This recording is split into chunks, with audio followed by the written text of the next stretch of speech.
All right, looks like we are live on air here, waiting for viewers to join up. But we're excited to have a conversation about Rockwell Relay 2016 and some great pointers and tips, largely from Elden Nelson, the veteran. Uh, Yeah, and I'm happy to be here. So you're recording this, right? yeah, we'll have this archived in the. Fantastic. So it'll quickly rack up millions of views, I'm sure. So I'm going to disappear off the screen. Just wanted to prove that it is in fact me, because I'm sure everyone cares desperately that it is me. But I want to mostly do screen share for me, and show. So I can look at a deck and sort of tell the story of what the Rockwell Relay is, list some tips, some tricks, good strategy, anecdotes, and answer questions if there are any. So we should probably introduce ourselves first, huh? Yeah. I'll start off. So my name is Tyler Servoss. I'm the co-founder of the Rockwell Relay. I've been involved in. I've done about every job that we do to put on this event, and currently I am acting as the race director. And I've been good friends with Eldon for a number of years here, and Eldon has learned a lot through participating in the race. The interesting thing about being a race director is that I've never actually raced my own race. So Eldon has some great insights and things that can help you to have a better race experience. And so I'm going to largely let him go through this deck and talk about the event, and I'll chime in here and there. But Eldon, why don't you introduce yourself? Okay, so Elden Nelson, aka the Fat Cyclist, aka please just call me Fatty. I am the guy who I've written about this race. I don't even know how many times. I am the guy who, when you come and sign in to pick up your race packet, will be serving bratwurst with any luck. That's something we've kind of made into a tradition. Colosimo's provides some great brats. I boil them in beer and grill them over charcoal, and it's a great way to protein load before the big race the next day. Important safety tip: don't eat more than two. So if you're looking at this deck and you're wondering, hey, there's a lot here and I'd like to be able to look at that, you can download it at the deck, not the audio here, but although I think we're going to have a recording of this at bit.ly/Rockwell Relay, and that way you can get this deck and look at it, show it to your teammates, and so forth. So there are a couple of things that are a little bit different this year. Isn't that right, Tyler? Yeah, one of those things is what you just showed, and we'll come back to that in a second. But we're offering a cash purse to our men's open and our women's competitive categories. For the first time, we have an awesome donor, really a sponsor that's come in through our association with Charity Vision, and put that purse out there to help drive the competitive side of the event, and really help to bring more racers to the event. And this is a family operation, so this is Kendrick coming to Hey, visit. Kendrick. Hi. I'll let Eldon talk a little bit about this screen. Well, I will. I am interested in what we have here. It's pretty cool. I think this is the first time that you have had prizes, cash prizes for a cash purse for both the men's and the women's team. $4,000 for the fastest men's team, $1,500 for the fastest women's team, and it goes on down for the whole podium, first, second, and third on both sides. I'm going to be interested in seeing how this goes. Should be very interesting. I'm expecting that this money should draw some very fast teams for the first who are interested in maybe bringing home a little bacon. So tell me a little bit about the why and the how, and maybe if you have any ringer teams, Tyler, who are going to be who look like early favorites for the men's and the women's teams. Sure. So we have some teams. Just one moment. Let me close my office door. The joys of working from home. Oh yeah. So the reason that we put that together is really to to see what we can do to attract more competitive teams to that side of things, set some new records, infuse the event with some additional participants. And we've just had a lot of fun with the different riders who've come to participate in the race. Mm-hmm. And we want to stick with our roots, but we're curious to see what will happen as we offer a cash prize. So we've got teams from California and Colorado that look to be pretty competitive in that category. We also have the Intermountain Live Well group that has won the men's competitive the last several years, coming back to challenge for that. And we have riders from Team Brute Force, which won the men's competitive for 4 years running. Those guys are all getting ready to toe the line. So we're curious to see what that does. It's just another element of depth to our event. Fantastic. I'm excited to see if we get some of the fastest teams ever. And, I think it might not be a bad idea to quickly go over what this race even is, because not everyone is necessarily going to know right off the bat what the Rockwell Relay is. It is a relay race from Moab, Utah to St. George, Utah, starting June 17th and ending on the 18th, 2016. It is about 520 miles. Is that right, Tyler? Yeah, 526. We have a little bit of a change on leg 12, which will affect the overall mileage slightly, and we're calculating that. Yeah. Getting the stats together for that. So let's talk. We'll definitely want to talk about what the course change is, but just sort of as an overview, you have 4 people per team normally, although I understand there is a 6-person team version as well. But for the 4 people, you have racer 1 go and do about a 40-mile leg, racer 2 go, same, similar distance, then 3, then 4, and then it just rotates through so that everyone gets to race 3 times, a total of 12 legs, and guys just go full on, all out, go from checkpoint to checkpoint, trying to do this as fast as they can. That's if you're in a competitive team.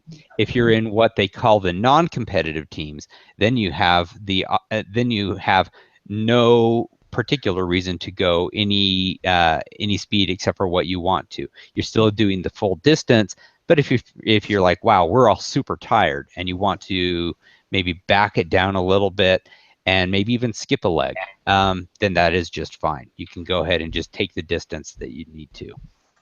So that's sort of the idea behind the Rockwell Relay. And for this 520-mile race, it can take anywhere from around 24 hours for the very, very fastest teams into the 30-plus hour duration for non-competitive teams who are just out there to see some beautiful country between Moab and St. George and really have a great time and sort of take a look at beautiful scenery while having an amazing ride and an amazing sort of team building experience. So I think this will be the 4th or 5th time that I've done this race. Love it every time and look forward to it every year. And I'm looking forward to it again this year. Just for people who are interested, I've always done it co-ed, and I'm going to be doing it co-ed again this year. My wife Lisa and I are going to be racing as half of the co-ed team, and this year my niece and her husband are going to be racing as the other half of the co-ed team. Co-ed teams have to be 2 men, 2 women, although I guess it can be 3 women, 1 man. What it cannot be is 3 men and 1 woman. So real emphasis on fairness there. So like that a lot. So the day before the race, on Pack-A Pickup Day, this is something that I always enjoy doing. And if you can, make sure that you come the day before the race, and this will be on a Thursday afternoon at Pack-A Pickup. I do a little fundraiser for World Bicycle Relief, and Colosimo's donates bratwurst. Honestly, I've never seen anyone who got sick unless they ate too many of these, and too much bratwurst is going to make you sick no matter what. So be cool, have a couple, donate a few bucks. Talk to me about the race. I obsess so much over this thing that there is no way I'm going to get tired of talking with people about it, and I can give you more detail than you would ever want to hear.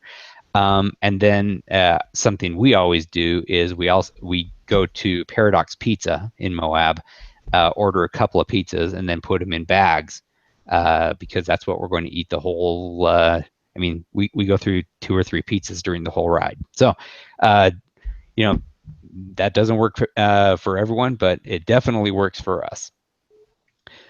So, Tyler, you talk with a lot of riders about who should be riding which leg. I'm sure you hear a lot of questions from people as they sign up. I have my own theories, and they should be showing on this slide right now. But what is your recommendation for a group of 4 people who are putting together a team and they don't know who should be riding which leg of the race? The chart you put together actually is really telling as far as the different legs and how to approach them. Um, there, as you know, there's a degree of, well, who's our best climber, who is our poorest climber, how do we want to strategize and work through that. You can analyze the route, but I think that you have the killer app right there, Elden. Having a tool that lets people kind of look through that and consider. And you've really refined that over the years. I think there are certain legs that depending on the style of rider and their body composition and so forth, it's going to be a easier or more difficult leg for them to do. So I encourage people to read through the race Bible and look at that. But now I'm going to encourage them to look at Fatty's killer spreadsheet here. Well, it's a simple table, and I will just sort of walk through it real quickly here because it kind of does give you an idea of what to consider. So the very simple, idiot's guide to racing the Rockwell Relay. You're going to have 4 people on a team. Your first racer, the person who goes the first time, ought to be your strongest climber, because that person, if you look on the far right side, in the totals column, that person is going to be doing 10,000 feet of climbing over the course of their 3 turns at riding. Your second racer ought to be your best descender, because while that person is also going to be doing a lot of climbing, they are also doing some bomber descents in their first leg and in their third leg. Actually, in all 3 legs, they are doing a big bomber descent. So someone who is fast, is confident, and is very capable on big mountain descents. That is going to be the person who is descending out of down Boulder Mountain, who is going to be descending out of out of Bryan Head. They're just going to be doing a lot of fast descending. So important to have a good descender there. Racer 3 is the person who is going to be doing the most miles. You see they have 154 miles all told. Not as much climbing, but still plenty of climbing.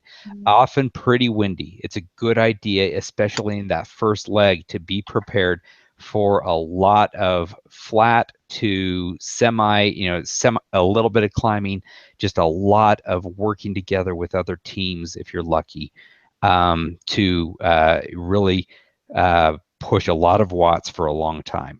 And then your fourth rider is very likely going to be riding in the hottest part of the day as well as in the coldest part of the day. So you need someone who is willing to put up with a lot.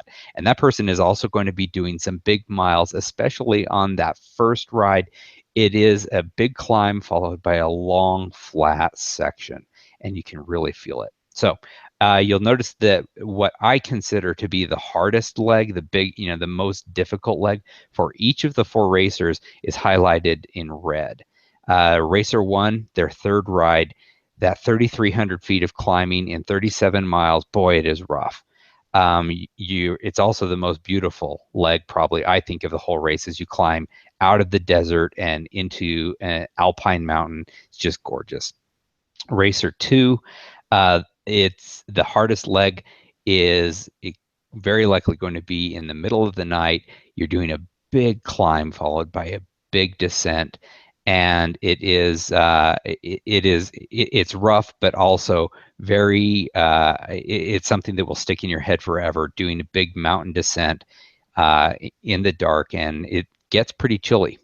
Racer 3, Your hardest ride is going to be your first one, where it is very likely going to be into the middle of the day.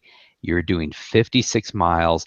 The race is spread out by then, and so you have at least a good chance of doing a big chunk of that either as a time trial or working with a small group to do not a lot of climbing, but often into a big win. And Racer 4, your first leg, big climb, and then a big flat.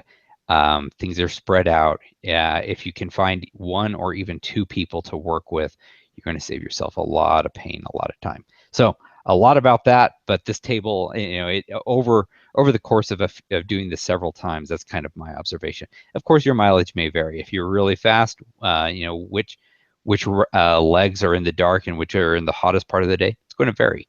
But for a good fast to middle of the pack team, this is a pretty good guide for who to put on which team or in which leg. Any additional on that, Tyler, before I go on and start talking about tips on what to bring and how to plan?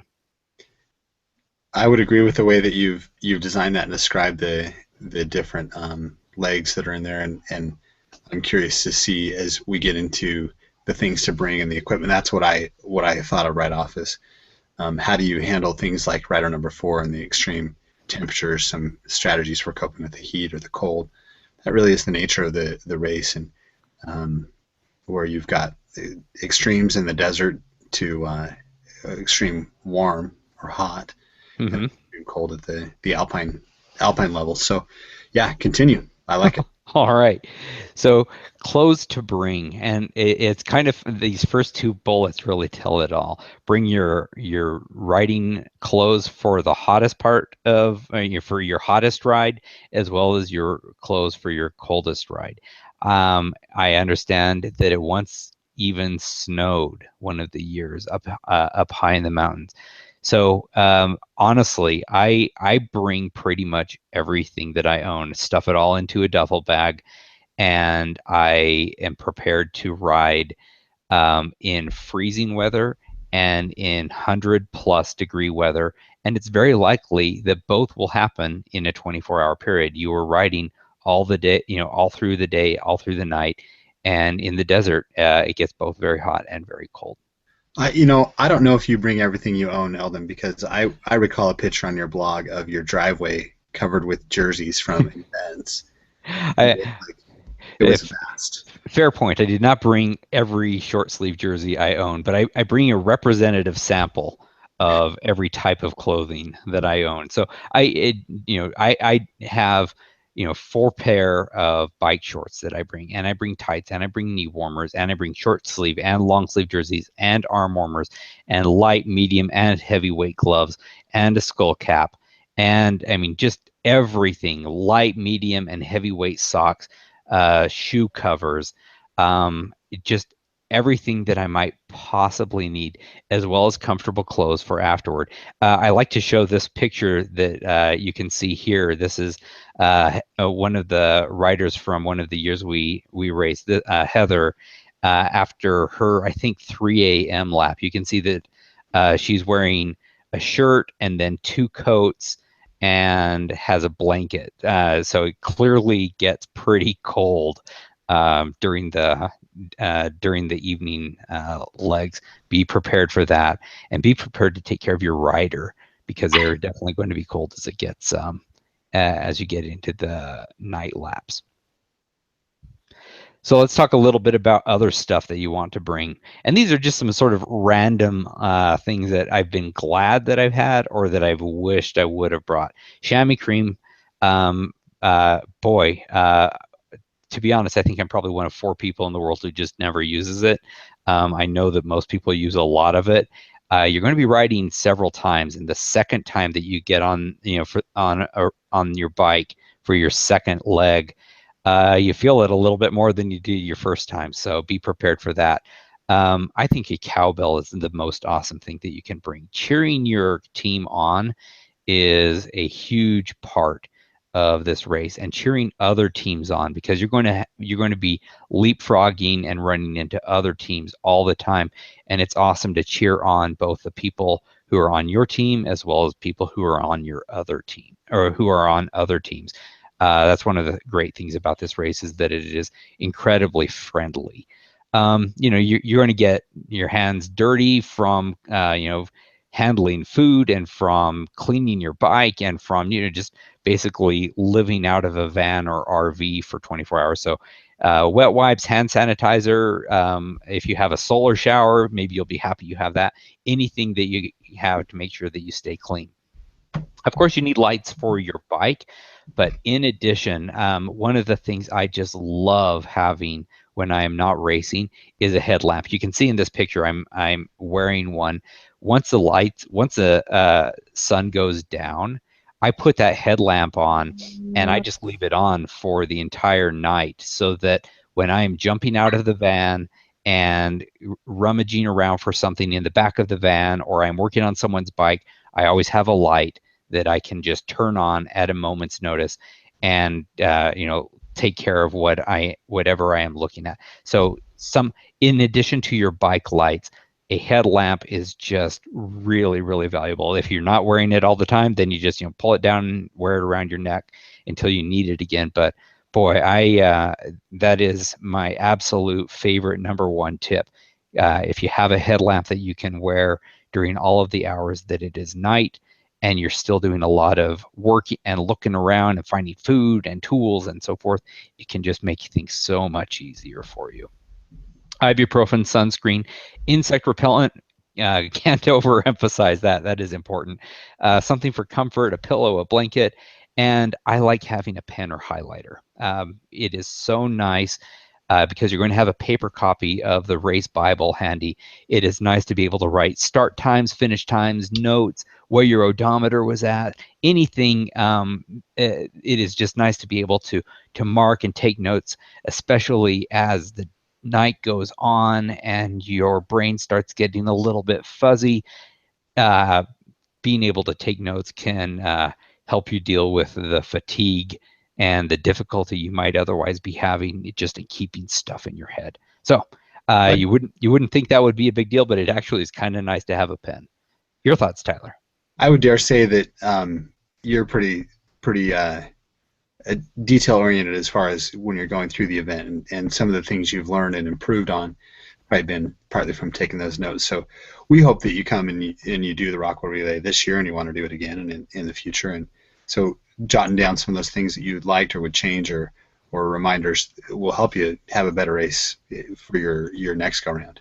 Yeah, no question. No question. So let's talk a little bit about food and drink. This is something that I have noticed from reading other people's race stories, and I love reading people's race stories. And I always write a race story after this, but so many people have a rough time with food at the Rockwell Relay. And here's a couple of tips, things that work for me. When you're racing, of course, looking down on this slide, energy food is great for while you're on the bike.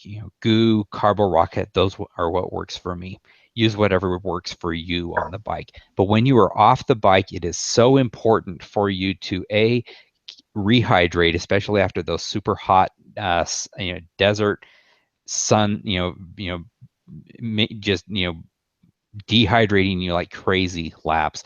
And then regular food, things that you can eat, and we bring a lot of food. I always joke about that I'm fueled for this whole race by Paradox Pizza because I'm a fan. But the fact is, whatever you enjoy eating that is real food and can keep you refueled throughout the race is going to make a big difference. Don't figure that you're going to be fine just living on recovery drink and your favorite energy gel. You got to fuel with real food and stay on top of it. If you finish your leg and you're feeling nauseated because you have been going so hard and you are super dehydrated and you're like, oh, I can't eat right now, I just gotta lay down for a few minutes before I eat, You don't get on top of the eating, you don't get on top of the drinking. Before long, you find that you are hopelessly behind and you have a rough time getting refueled and rehydrated.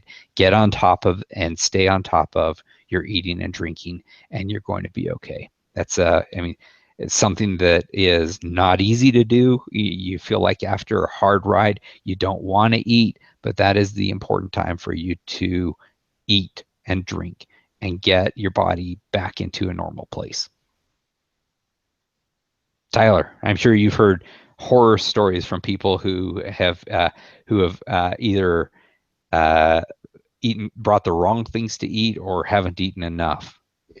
Yeah, I have. I've heard on both sides of the spectrum, and it's important to remember with this event that um, we've made that call for a number of reasons, but the at the exchanges, as you come into them, you'll have a timing chip on your ankle, and you'll be passing that as a sort of a baton to your next team member to continue on.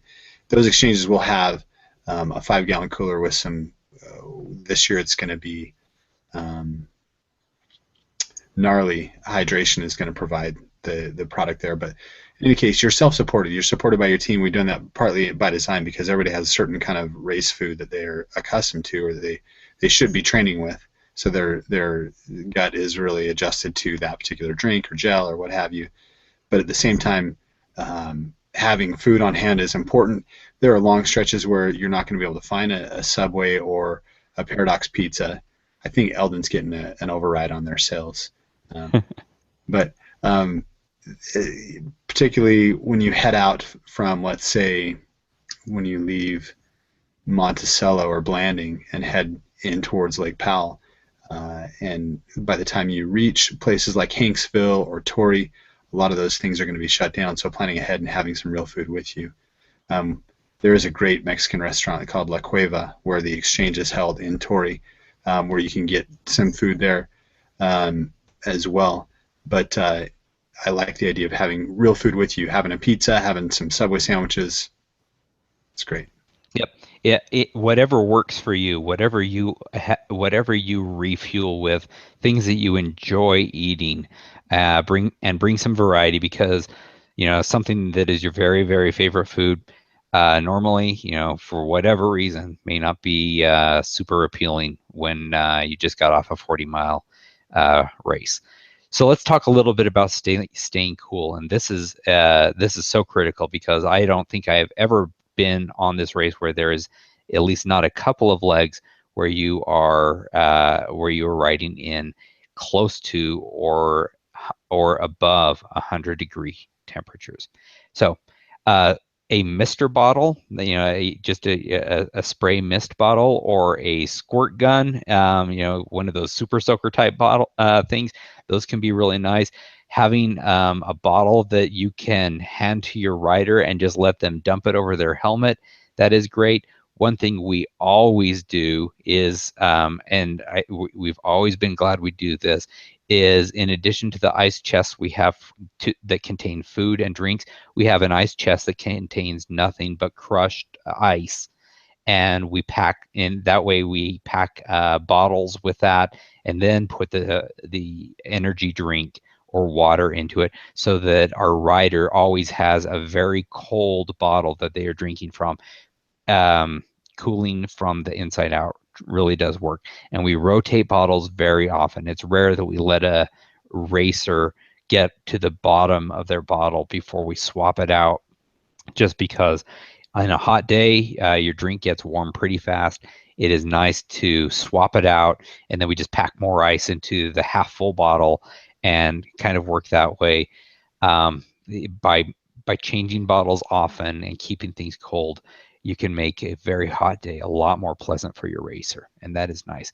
And then remember, after your leg, getting cool and dumping some water over you, getting rehydrated is really job number one. The faster you can get yourself cooled down and get some fluid into you is so important. Even if you don't feel like it, you just got to do that. You know, Eldon, if you're on a really good team and you have Jedi skills, then you can actually cause your bottle to levitate to you. If we go back, That's right. Yeah, that's one of my favorite shots. That's Kenny dropping off a bottle, and you can see, he's tossing that one, and he's got his hand out ready for me or whoever is doing the handoffs to hand him the next one. So yeah, your racer's just dropping one bottle and picking up the other without losing much speed at all. And It makes one, a difference. sorry, Alden. One other thing you can do with that ice in your ice chest is the old ice sock trick, where you get some nylons, go to the dollar store and pick up a few pairs of nylons, and you can stuff them with ice, tie them off, and put them in the back of your jersey, right between your shoulder blades. And as that ice melts, it provides a nice cooling effect, and you can replenish those, or you can toss it once all the ice is melted out, or refill it, or Fantastic idea. I've actually never done that, but I've heard of that, and it sounds like a great idea, something that we are planning to try this year. So night stuff. Let's talk about the night because a lot of your rides are going to be during the night, and there are certain rules that you have to make sure that you are prepared for in order to race at all. We are on dark roads. They do not have city lights. They do not have any kind of lights. And if you go out without a reflector vest or reflector belt of the type that you see I am wearing in this picture, and lights both on the back of your bike as well as on the front of your bike, and I recommend one on the helmet as well, then you simply are not allowed to race. In order to race, you have to have that set up. Um, and that'll all be in the rules. But here's a nice tip for you. You know when the sun is going down, and you know that once it's dark, it's harder to fiddle around and get the cables and the batteries and the lights all wrangled onto your bike. So anticipate that. Get the lights onto your bike before your night leg. You'll have plenty of opportunity to do that. Everyone has tons of time when they are not racing. So take care of getting your helmet light mounted. Take time to get your bike light mounted onto your bar while it's still light. And that way, when it's dark and it's time for you to get going, you can just go instead of having to fuss around with a flashlight trying to figure out whether you can get it on there. Off the bike, because you're in the night, you're going to be not riding a lot more than you are riding. Bear in mind, it is likely and almost certainly it's going to be cold. So have good warm pants, gloves, a coat, a heavy coat, a hat, stocking cap.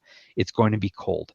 Um, I also like to wear a reflector belt or some sort of reflective vest all the time during the night because you are out there and assisting your racer, and there are cars going by and assisting their racers at the same time. You want to be visible, and since as cyclists, a lot of our clothing, especially our cold weather clothing, is dark. If you don't have some kind of a reflector vest on, you make it really hard for people to see you, and you don't want anyone to get hurt. So wear a reflector vest whether you're riding or whether you're crewing at the time. Okay. Anything to add on that, Tyler? yeah, I like the point that don't disappear. Staying close to your rider and leapfrogging around them and past them. One thing that it will be apparent in the race Bible and people know from past years as well is that the way that our road permits work and the way we work with UDOT, they don't allow us to, for instance, follow behind a rider with your hazards on and your lights. I know that's a temptation sometimes, especially if you have like a female cyclist who's out there in the middle of the night riding. You want to stay close and protect them, but it creates a hazard for other users of the roadway. It potentially jeopardizes our ability to get permits for the race. So leapfrogging is awesome. You can leapfrog every half mile. It really doesn't matter. Mm-hmm. And just simply we're not able to shadow the rider, if you will, with hazards on headlights. Yeah, yeah. So yeah, bear that in mind. But don't disappear is important. And go use the leapfrogging technique. That is honestly nicer for the racer anyway. Having the bright lights behind you is not really all that pleasant, and it casts odd shadows making it difficult for you to see right in front of you. But also, there is a temptation for, it's night, we're going to shoot forward 10 miles and get some sleep. Don't do that. Stay close to your racer, and go ahead and leapfrog and go forward a mile or a half mile or whatever everyone is comfortable with. But bear in mind that when it's night, if your racer gets a flat, it is no fun at all to try to change a flat by yourself in the middle of the night. Just with your helmet light. If they make a wrong turn or miss a turn or something like that and don't know, that is pretty rough too. So stay close. Don't go and try to catch shut eye. This is, you can sleep after the race, is what I say. Speaking of which, rotating the team.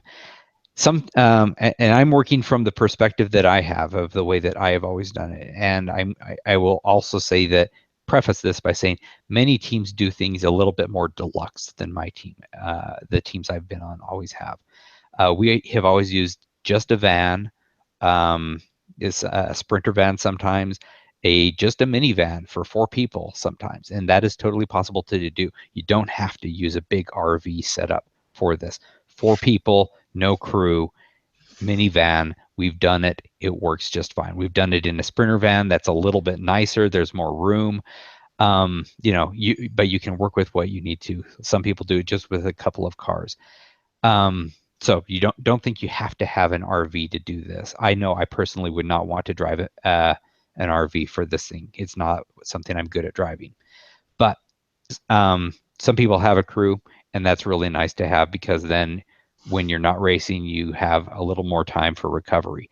But even if it is just the 4 of you, and you basically go through the process that I have here in items 1 through 6, you ride, then you have a little time to rest, then it is your turn to drive, and then it is your turn to take care of whoever is riding, and then it is it's time for you to get ready to ride again, and then you go and you ride again, and you just repeat that, cycling through.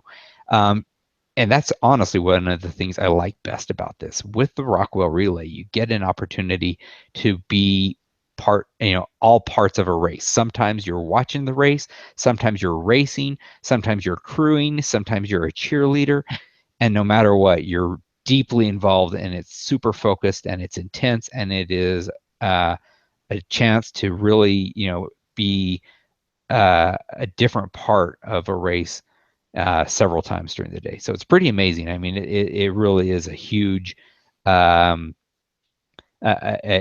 hugely gratifying and fun and hard day on the bike. Anything you want to add as far as that goes? You know more about the RV. I mean, what is the vehicle or vehicle type and crew that you would recommend, Tyler? When we first created the event, our intent was to keep it at a 4-person team so that you could do it in a minivan or a Suburban or a van, something like that. What we found over the years is that some people want to go a little more deluxe, and if you go that route with an RV, like a small RV or such, you probably would want to have a sort of a runabout vehicle as well. Partly because of some of the exchange locations are fairly limited on the parking options, and just for logistical reasons, if you do have an RV, it's nice to have that runabout where you can put your rider in and take them into the exchanges there, and the RV is sort of leapfrogging along, and you can have people sleeping in there or showering or whatever the case may be in the RV. But it's totally doable in a small vehicle. When I say I've never done it, we did what we called the Rockwell Relay before we did the initial event, and we did it in a Suburban with 4 guys, Mm-hmm. and we rode the whole route and rode in the same manner that you would in the race. And I think there's pros and cons to both. From an organizational perspective, as we continue to grow, the more RVs we have, the more challenges we have with the logistics of parking those RVs at exchanges and the roadways, safety on the roadways. But at this point, I think we have a pretty good grasp on that. We're managing that well, and people are enjoying that element. But RV is not requisite. Elden's proven that, done really well, and a Sprinter or a van. Yeah. And I will say that, I mean, leapfrogging and stopping on the road on a frequent basis to wait for your racer to catch up and then pass you again, it's a lot easier to do on a traditional, passenger vehicle than it is with an RV. Every year I see RVs, and some people are fantastic RV handlers and they do great. Other people, it looks like they are pretty frazzled by the time they've been out there for a while, driving, looking for a place to pull over, and then having to start again. It's those vehicles, they're made for starting and going as opposed to starting and stopping on a frequent basis. So I'm not trying to say one way is right and one way is wrong, but I will say that a regular passenger vehicle is a lot more agile and easier to move. So everyone thinks their way is the best way, right? So keep it together. This is one thing that I've noticed with our team and with other teams. I've seen teams lose their racer where they decide that, hey, we're going to shoot forward 15 or 20 miles and we're confident that they're going to make it.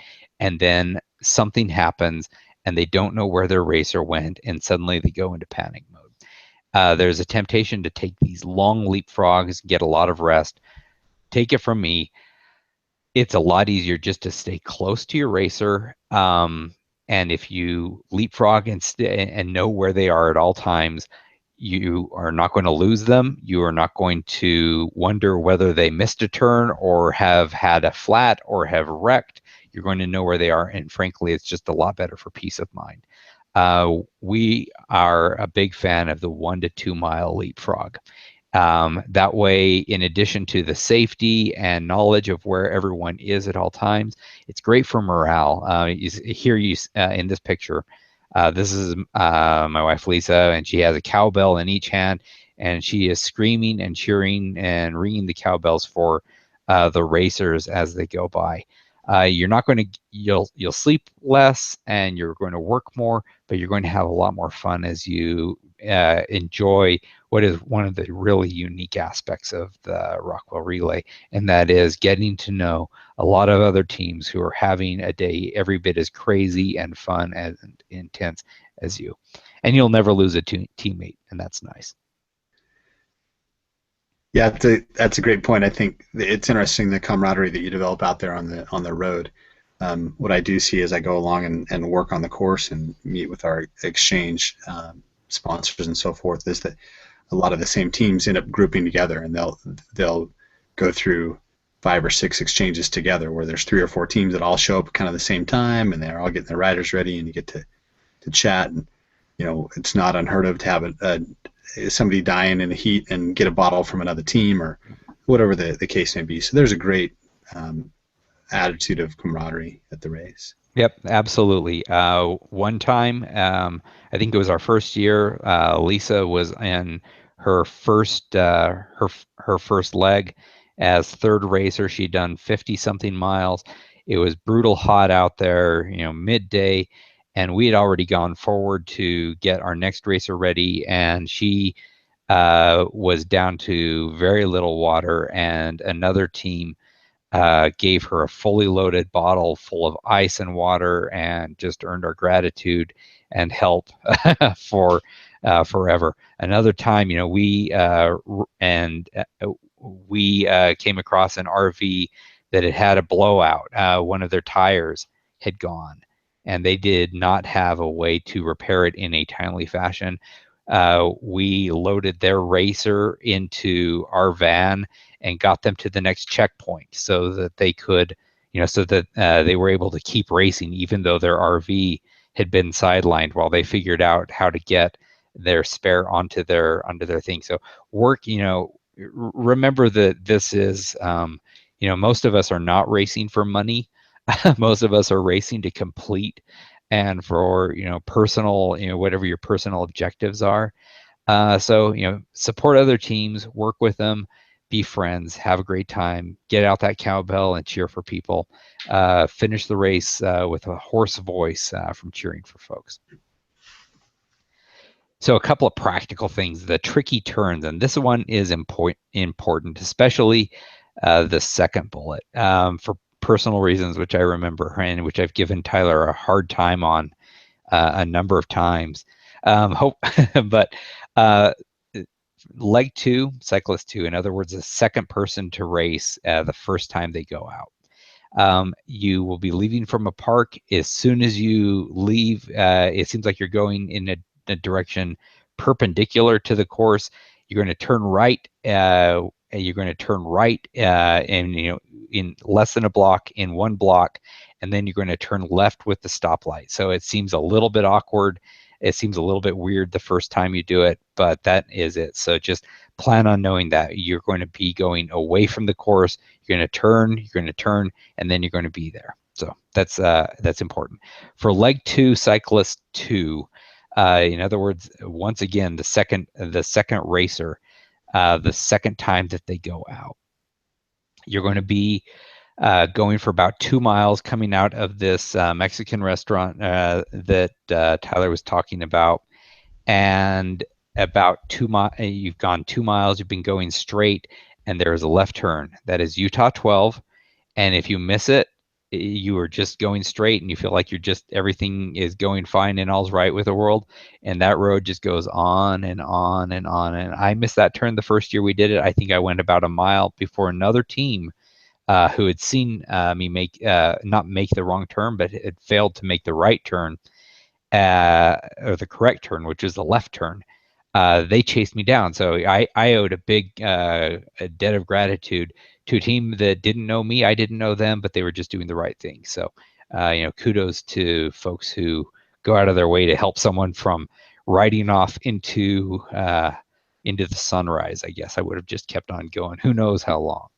But that is an important one to watch for. 2 miles, make it a left. Utah 12. And I'm pretty sure that because I know for a fact that numerous teams have made that same mistake. I think you guys have that turn extra well marked every year now. Is that right, Tyler? Yeah, we've upped our game there. We've got as many left turn signs as we can possibly put there. We've got a cone in the middle of the road between, on the striped line or the double line of the road, to give people the idea. But if you study the race Bible and you look at that, those are the corners that Eldon's pointed out. The next one he's going to talk about are some of those that are mistaken sometimes. I would suggest that you put a volunteer on that particular corner with a flashlight, giving the saying this way, this way, this way. So just a thought. Anyway, final leg.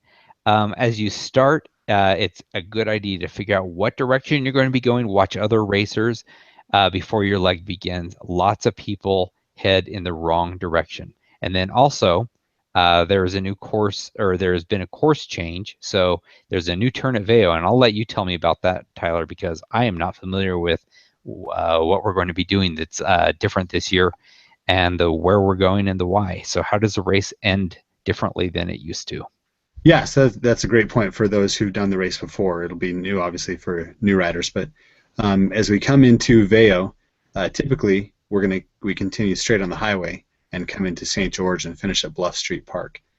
We've changed things up this year. We're actually finishing in Ivins, which is about 10 minutes outside of St. George. But it gives us the ability to have a cleaner run into the finish, where we've incorporated a bike path in the past to be able to reach the park, and this is just city streets. It'll take us right into the finish, and there's several hundred yards before the finish line, where if it comes down to a sprint, then people have the ability to execute a safe sprint there. So when we arrive in Veo, there'll be a well-marked right-hand turn near Veo Pies, a pretty famous spot for cyclists there, where we'll turn and head on the highway, and there's really only one way to go. But again, that'll be well-marked. We put out about 250 markings, course markings on the course over the course of that 526 miles. So you should see a marker every mile or every couple miles at the very least. And a lot of places will just put a straight arrow so that you have that confirmation when it's in the middle of the night or at some other point that you're going the right direction. So the basic overview there is we'll turn at Veo, we'll go down what people affectionately call the wall, get to descend that instead of climb up it, and then proceed past Gunlock Reservoir and come into Ivan. So the leg length is actually just a little bit shorter than the previous leg down through St. George, and the climbing is a little bit less. All right, good, good to know. That'll be different to have it that way. And considering that got you've got money on the line, you can expect that some of the very fast teams who likely will have been marking each other for 520 miles, it could come down to a sprint. So yeah, good call to have a good roll up instead of trying to have to work around the tight turns of the old route. So final slide here, and it can be very easily summed up. Every year, the Rockwell Relay guys put out a race Bible, and you'll get a copy of that with your packet. You can also download a copy. It's nice to have a PDF if you have an iPad or something like that, where you can, that way you can look at it in the dark very easily. It's kind of nice that way. It is really nice because it has all of your turns. It tells you what the distances are. It has lots of fun information in there as well. It's full of just lots of good info. So take that before the race. The night before the race, as you're sitting in a hotel, stressing out and getting everything ready. Maybe get out a highlighter and mark the important and tricky turns. Know the rules. This has all of the rules in it so that you don't inadvertently break the rules. This is not a race that is overladen with rules, but it's important that you keep the ones that are there. And I think that pretty much covers everything that we have in here. I don't know, Tyler, if I'm not set up to tell whether you have got any questions that have come in, or if you want to have that, or if we are done. Yeah, I think we will wrap up now. This is a little newer technology we're working with, and I don't see that ability. So we'll have this available as an archive on our Facebook and as well as on our website. Mm-hmm. But thank you, Elden, for taking the time to walk us through this and give us your tips and pointers. Yeah, absolutely. I'm very happy to have.